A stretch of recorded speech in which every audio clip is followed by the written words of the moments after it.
పోలవరం జిల్లాలో గత కొంతకాలంగా పెద్ద పులి సంచారం కలకలం రేపుతుంది. 14 లేగదోడలను హతమార్చిన పెద్ద పులి దేవీపట్నంలోని కొండపై తిష్టివేసింది.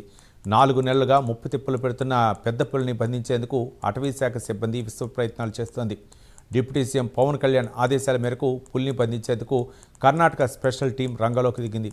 పులి కదలికలపై టీం రెక్కీ నిర్వహిస్తోంది. ఇప్పటి వరకు 21 హనుమాన్ స్పెషల్ రెస్క్యూ టీంలు ఆపరేషన్లో పాల్గొన్నాయని, ఇక నుంచి కర్ణాటక స్పెషల్ టీం పులిని బంధించేందుకు రంగంలోకి దిగినట్లు రంపచోడవరం డిఎఫ్ఓ రామచంద్రరావు తెలిపారు.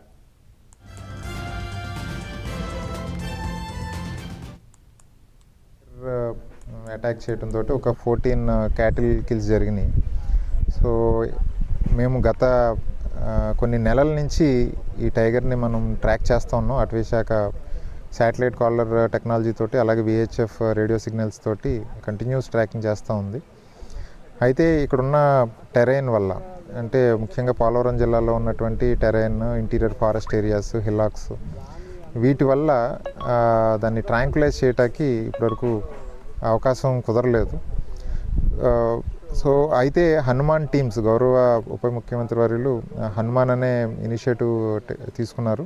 దాంతో మనకి ఈ రెస్క్యూ ఆపరేషన్స్కి హ్యూమన్ వైల్డ్ లైఫ్ కాన్ఫ్లిక్ట్ మేనేజ్మెంట్లో భాగంగా ఈ మానిటరింగ్ కానీ రెస్క్యూ ఆపరేషన్స్కి మనకి స్పెషల్ టీమ్స్ అన్నాయి ఉండటం జరిగింది. ఆ టీమ్స్ అన్నీ కూడా రప్పించుకుని ఇప్పుడు అరౌండ్ 21 హనుమాన్ టీమ్స్ కంటిన్యూస్గా మానిటర్ చేస్తూ ఉన్నారు. నిన్న కూడా ఈ ట్రాంక్యులైజింగ్ ఈ ఆపరేషన్ అన్నది టేకప్ చేయడం జరిగింది.